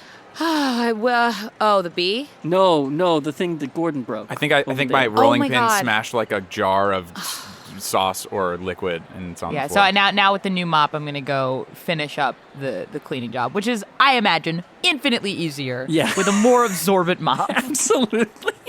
And I think I feel very proud. I think if I'm so focused on my little things that I've never thought really about how to apply my talents to this job. They're so separate in my mind, but it's like, wow, I can make things better. Yeah, I think when you're done and like you go back out onto the street because you're not working till later, Yeah. you hand off the mop to Morga, and she goes, "It's not bad." And she goes off to like mop the rest of the floors, like one of which probably like has been sticky since the beginning of time, and like all of a sudden she can clean the actual place because of something you made. I think the I feel very birthday. proud of myself. I'm very Yeah. excited. We'll move from here back across the city to the office of the Department of Labor Resources over in the Come Up. We enter through a busy, bustling office suite full of clerical assistants walking swiftly back and forth from office to office, filling out paperwork, fielding private messages, that sort of thing. It's a constant state of activity, but it's not messy. The office is orderly. Just everything within it moves with a sense of urgency and purpose. We head towards the back to the one closed office door, behind which sits the tallest human woman most of you would have ever seen, big and broad-shouldered and platinum blonde, and almost seems like a giant sitting behind her normal-sized desk. She's intimidatingly professional, direct and commanding, but not cruel. She embodies the idea that the work of managing the balance of the various workforces that keep New Prosper running is vital and necessary, and that nothing should sway the decisions she and her office make except the true needs of the people. Ibra and JJ, who makes it into the office first today? JJ by a long shot. I got held up on the Constellation by the funicular ride back down. Oh, and my minute schedule puts me in the office 15 minutes earlier than I need to be. Excellent. Because if you're not early, you're late. Yeah. Exactly. Is your schedule Absolutely. called the minutes schedule? I said minute, 2 minute, but now it's the minutes. Do you check in with anybody at the office, or you just start right in? I think it's like on the way in, I'm probably still reading one of my textbooks and drinking coffee at the same time to make the most out of my day. And by Great. that I mean what's the word of like when you're maxing out? Optimizing? Yeah, just like truly optimizing things. But like on the way in, there's probably a couple people. I'm so regimented at this, so it's just like, oh, hi Megan, good morning. Daniel, great, hi, nice to see you. How are the? Okay, moving on. Just like trying to like make niceties while I'm going Sure. through before I actually get to where I min-max need to small be. talk. Yeah, I'm trying to min-max small talk. I'm not great at that part. I know I'm supposed to do it, and Yeah. I try very earnestly. So it's all out of, hi, hello, good, oh, it's afternoon. Good afternoon. How was your day? Great. Mine's good. Studying. Tests. Yeah. Yep. Nice to see you too. Have a good weekend later. Are you leaving? Oh, you're leaving. Okay. Bye. Okay. Okay. There's then- definitely someone who works there who's like, oh, fuck, not again. Oh, my God. I feel like it's probably like a mix of like, oh, she's trying so hard. Also like, oh my God, she's trying so hard. Yeah, and you head back to Guinevere's office, knock on the door, and enter. Good afternoon. JJ, I'm so glad you're here. Close the door. Come in. Yes. Have a seat. JJ, I'm going to be frank with you. I often wonder what you're still doing in my office. Not to say I'm not glad that you're here. It's just, I've been in touch with your parents, and I know that you're on a mechanist track. I worry that there's just not a lot my office can offer you in your education. But today I'm actually really glad you're here because I have a new assignment for you that really could take a holistic problem-solving approach to the task at hand. You see, sometimes a lot of our job here at the Labor Department is making sure the departments we already have, the jobs that the city needs doing, are appropriately assigned and staffed, and that there's education and forethought put into those assignments as well. Another part of our job here at the Department of Labor Management is training people for jobs that don't exist yet. And today we have one such assignment. In fact, I would love for you to work closely with Ibra. Are they here at the office today? Door bursts open. I'm so sorry I'm late. I'm so sorry. I missed the first funicular. It's all my fault. It's okay. Ibra, breathe. Okay. I really don't like being late. You're right on time. Okay. Have a seat. Okay. Hi, boss. Hi. Hi, JJ. Sorry. You're very sweaty. I am. Oh, God. I take off my leather jacket. Oh, that helps. Do you need a drink of water? And she pulls out a glass bottle, like a glass cylinder of water. She goes, the irrigation section of the Mechanist Guild sent me a case of these, and I really don't have a use for it, but please take one. Please take one. Thank you. Breathing between gulps. Oh, okay. You're gonna get the hiccups. Oh. Listen, I'm glad you're here. I have an assignment for the both of you. There is a position that needs filling, and unfortunately, I am not authorized to tell you that much about it. We need to look through our talent pool for people who think on their feet, who adapt to situations, who are courageous in the face of dangerous and unknown tasks and situations at hand. I had dreams about unknown tasks and situations at hand. That feels weird. I look at you very strangely. I'm like, Just a weird night. we'll talk about this later. Sorry. I would love for you to find a way to recruit these people, find a tutor who would be fit to encourage those traits in recruits, and I need this done as soon as possible. We don't have time. This is priority one. I need you both to work on this until it's done. Of course. Is the implication here that there's a threat of danger at? I can't say. Got it. Good. Now, this is an important task. It's priority one. It's priority one for my office. I'm here to answer. And then the door bursts open, and I think Megan comes in and goes, Minister Gwen, what is it? A section of the highways collapsed. We'll need to reach out to the Mechanist Guild right away. Yes, that is a major problem. If you'll excuse me for one moment, I'll be right back. And she rushes out of the door and closes the door behind her. Okay, big task. What were you saying about a dream? Oh, Because you were in my dream, which is weird. I don't normally dream about wait, you were in my dream. you or our friends in general. Wait, I had a dream with you in it, and all our friends in it. Yes, There was a lot of glowing lights, and there yes. was a star that exploded. several times. Yes. And then I got knocked off a platform into endless whiteness and oblivion until I woke up. Yeah, it was blinding and terrifying all at the same time. It feels connected. Whispers, scary whispers. Scary, There were a lot of scary whispers. Okay, cool, great. Okay, so we had the same dream? Yes, yes, we did. That's not typical, right? No, I mean, I'm a triplet, and I've never had the same dreams as either of my siblings. That's so fascinating. I want to know more about that. Maybe someday. Okay. I don't, not believe in coincidences or any of that bullshit, but I do feel like it's a little weird that there's a new job popping up that we need to fill, and we just got warned by our dreams. I don't know. Things feel weird right now. Yeah, it does not bode well for the state of affairs, nor us. Okay, I know she said that she couldn't say anything, but I feel like she was saying something by not saying something. You hear the crinkling of leather as Ibra pulls their motorcycle jacket into their chest like a security blanket. I think we should probably take this job really seriously then, right? Should we talk to someone about the dream? I think, should we talk to, like, Fran and Gordon? Oh yeah, they were a big part of that. They were absolutely there. Oh. Like, and did Fran make that armor? Oh, I bet Fran made that armor. It was such cool It was armor. so good. It was beautiful. Oh, man. I feel like it's possible that at this moment I've texted them in whatever communication device we have. Yeah, everybody in New Prosper has what is it? An N-Gage sidekick? Yeah.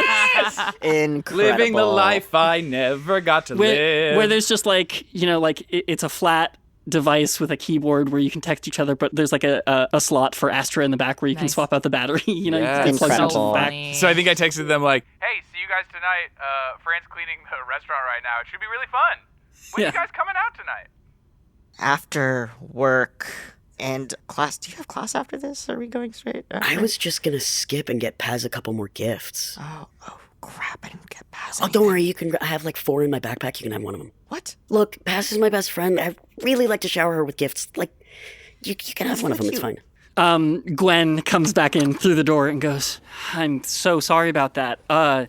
That wasn't a joke. There's a major section of one of the highways across Lower Prosper collapsed. Oh. I'm going to need to spend the rest of my day assigning work teams and making sure that the training regimen that we've been running the Mechanist Guild through covers these sort of problems. I need you guys to take care of that assignment.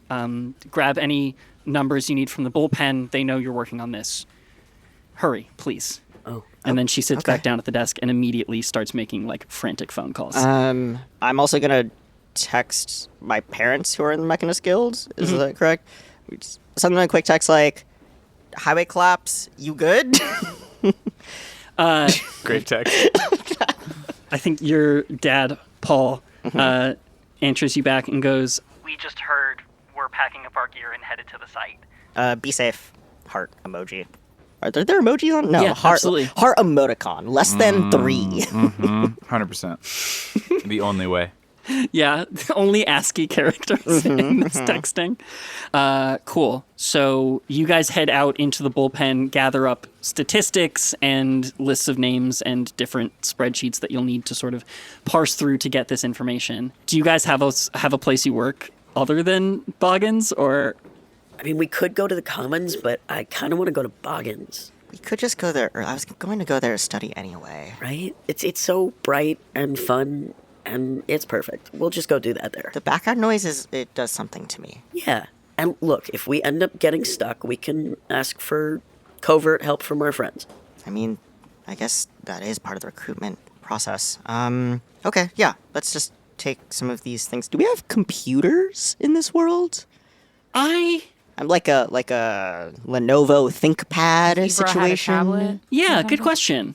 I was sort of thinking we'd have something. I truly think that like there is devices to access text databases and Right. like websites, but not interactive media. That it's not like, and maybe this is not because the technological limitations are such, but maybe it's just like the culture is such that like the things you can do digitally are Yeah, so like a text-based computer things. is just like actually just like a word processor. number Yeah, it's like a crunching. terminal Yeah, and word processor. great. A Lenovo ThinkPad. Cool. You guys, you get the files you need from other people working in the office. I think probably a couple of those people are like, wow, this is a really kind of important task to give to like interns that don't even work in this office, but like, good on you for stepping up. Looking for ways to prove myself. Anyway, But you're like a mechanist, though. yeah. Yeah, but people can be good at a lot of things, right? It's kind of how we find the people who are good at something and then give them jobs for that thing. That's kind of the office's whole deal. No? Craig leans over the table and goes, "Stop being so judgmental, Susan. We need the extra hands." Okay, fine. All right, Craig.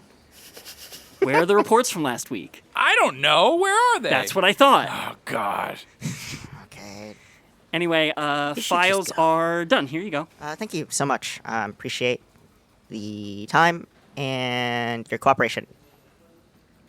Yeah. Okay, have a good rest of your day. Goodbye. Yep. Craig, is it just me or is she like so weird? Those interns are so weird. I was just about to say. You guys He's just so nervous. Yeah, you guys head over to Boggins to get work done early.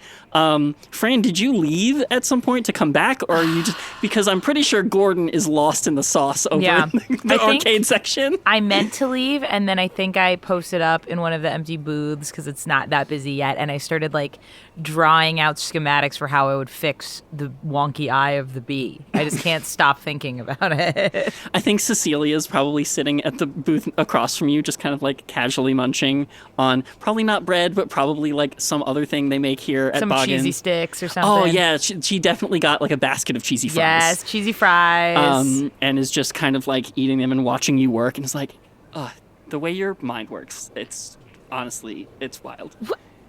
Thank you. That's really nice. I don't know. I think what you guys do is way more impressive. I can't make food. Turn on fire, make bread. I don't no, even know. There's so. Look you at how many know mechanisms. There's more steps than that. Look how many mechanisms are drawn on your page to work on a bee's eye. I mean, yeah. Well, it's just there's a lot of pieces. That's just that's just how it is. Really? Because to me, there's like 3 pieces. 1 eye, 2 more eyelids. All right. Agree to disagree. I think you're great. You think I'm great. Can I have a cheesy fry, please? Yeah. Thank you. Why do you think I got a large? You're a genius.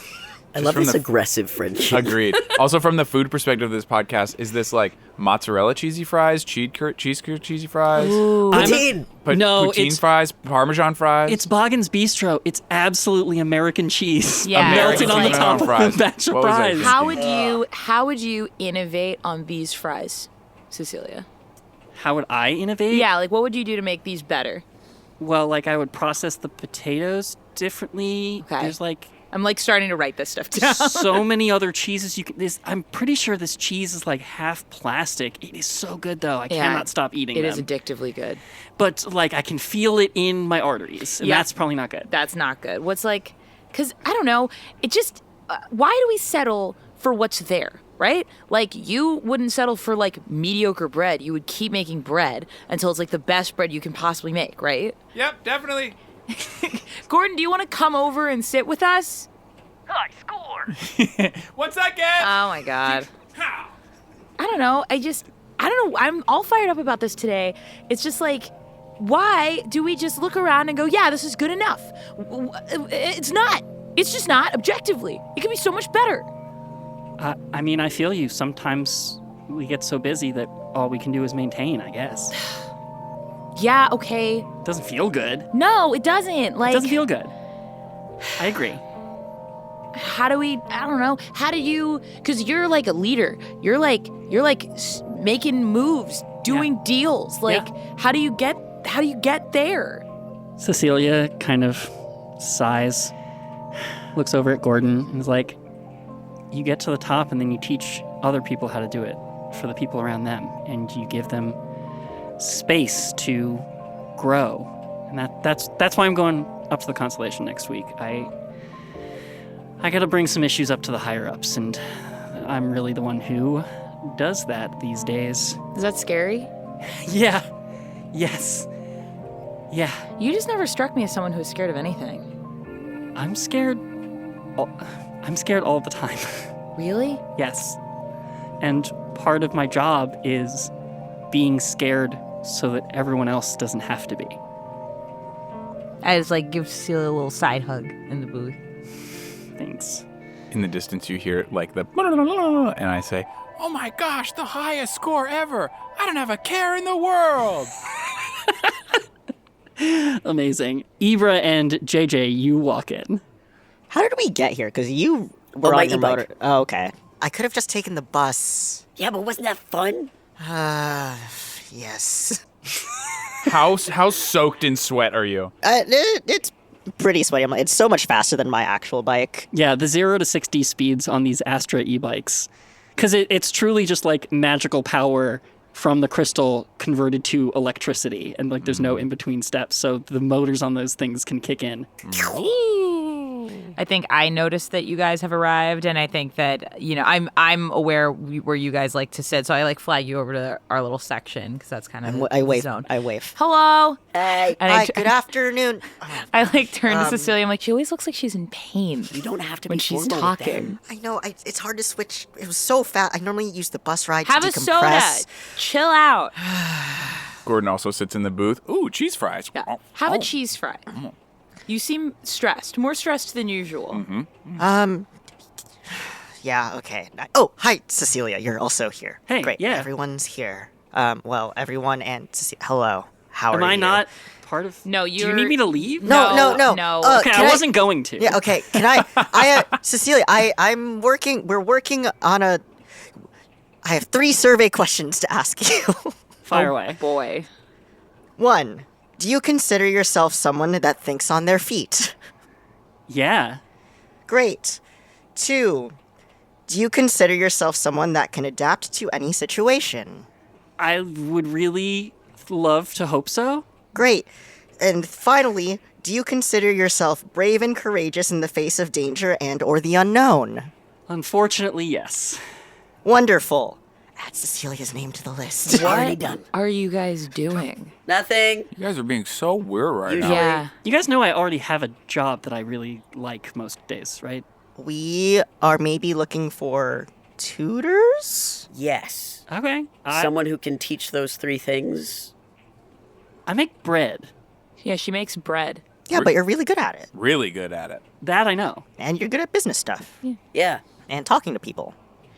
All right. I feel like I'm about to get recruited into like some kind of weird pyramid scheme. It was like, what is happening? No, we got a new task from our boss to find Ooh, people. tall lady. Yeah. Cool. She's so tall. She's the tallest, from what I hear. I've never Yeah. seen her in person. I'm gonna take the rest of my cheese fries and I'm gonna like go Do over there it. before I get like recruited. No, that's fair. That's fair. Bye, boss. Bye, Cecilia. Nice to see you. What's going on with you guys? Did y'all have a crazy dream last night? Okay, I was trying not to say it in front of Cecilia, but I was... Like where we all like fell into the void and nothing but blinding whiteness and it was horrifying. I think I freeze when you say that. Yeah, I do as well. Because I was like, it's weird enough that one other person had the same dream. because we were talking and we were there, but you were also there. So we thought that maybe you were there. We actually. were there. We were there. Yeah. Okay. Did we did someone microdose us or something? It was like a collective Like a drug hallucination. situation? Yeah, come on, that would be, there's no way. I mean, usually I would blame my sibling, Hema, for that, but I haven't seen them in a couple days. I don't think they're clever enough for this either. I also don't know of a drug that makes people share dreams. It would just be like separate weird dreams, right? Do you have any more muffins? Yeah, I have a whole sack. Excellent. I'm gonna just eat I muffin. pull out muffins for the table. While you guys are sort of discussing this dream and sort of going over details and making sure that you were in fact inhabiting the same kind of space, I think the rest of the restaurant sort of is slowly clearing out, and then finally Samira and Paz walk in. You guys are already here. That's really nice. Happy Thanks, birthday. guys. Hey! Thanks. It really means a lot that you guys came out to my favorite restaurant / arcade to come have some fun. Fran, I am sorry that it is the place you work. That's fine. This is your favorite place? I love it here. Okay. That's great. I that know makes me that's- so happy to hear. Is that make me like a little kid? I really No, I love that for you. I'm so happy to be here. Yeah, I know. Yeah. I was just going to say I also love this place. It's great. The games. Oh, I have to frost your birthday cake. I'll be right back. And I pop up out of the booth, and then when I'm walking past her, maybe we just brush, brush shoulders just a little bit as I walk past. You head off into the kitchen, and Samira looks at Paz and is like, oh, "That sparks, they're flying." Paz is shut up. Oh my god. Wait, what's happening? Nothing.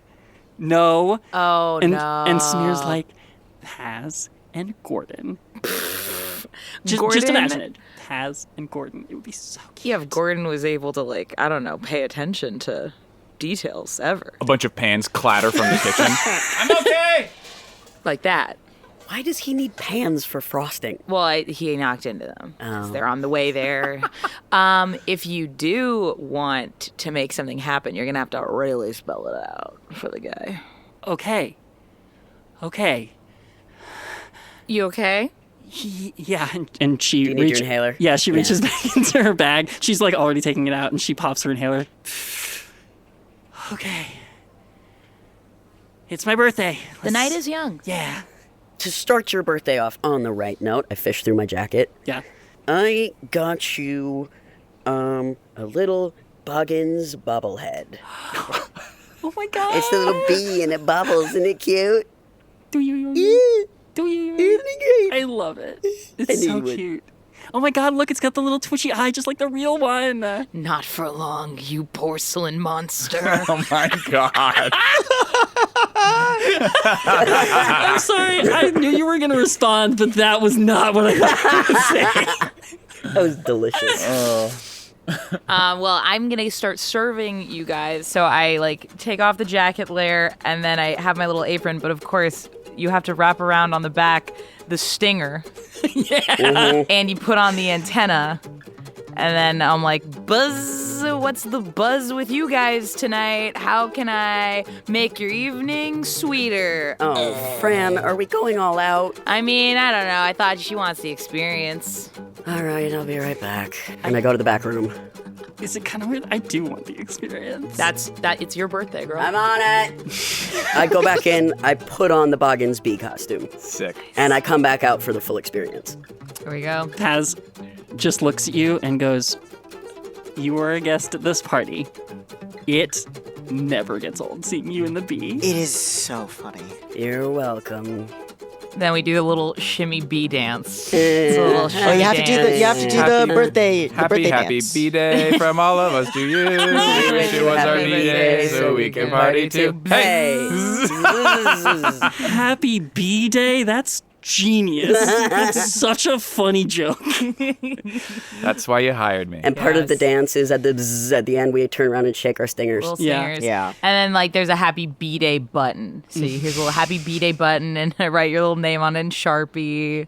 She pins it right to the front of the crutch on her arm and is like, "Look, see, it's so Oh, cute." it's so cute. Gordon, you're in the back frosting this cake. Sort of the kitchen has died down. Maybe there's a dishwasher who's kind of ignoring you. Yeah.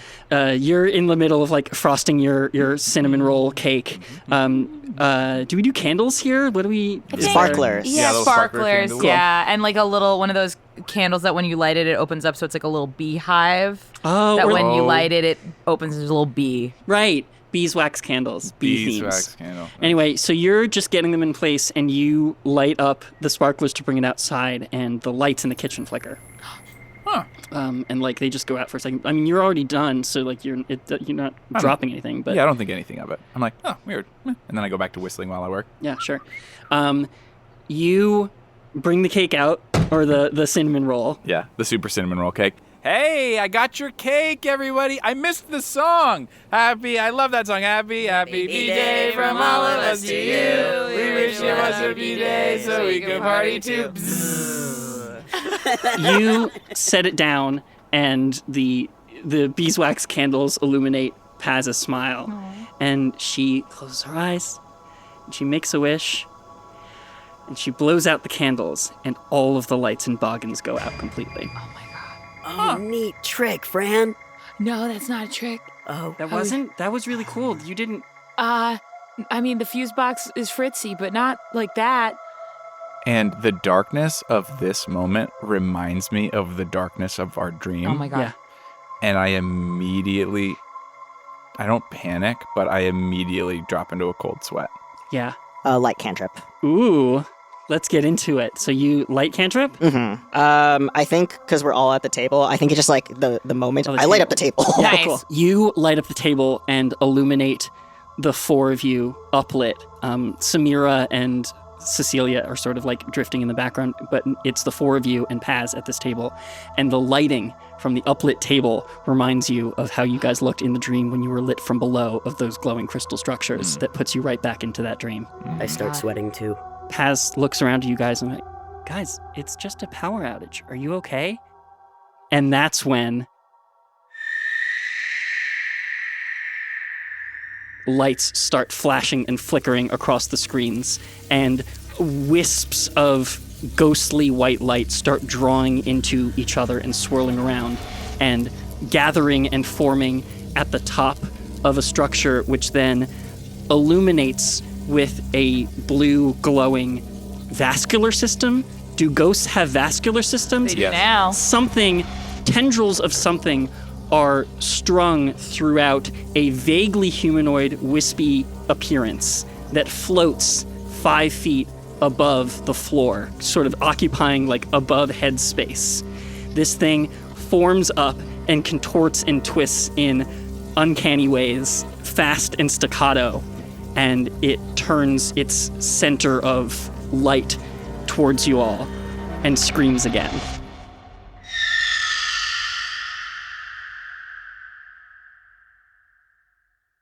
And next time, we roll for initiative. Fuck yeah!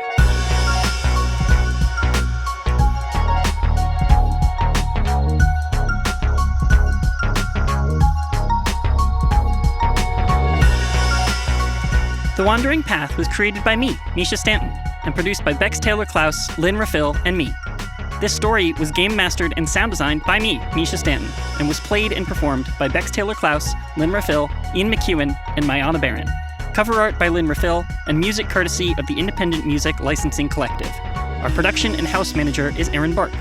If you like what you're listening to, please tell your friends and let them know where to find us. Our website is wanderingpathpod.com, where you'll find links to subscribe and follow us wherever the path leads.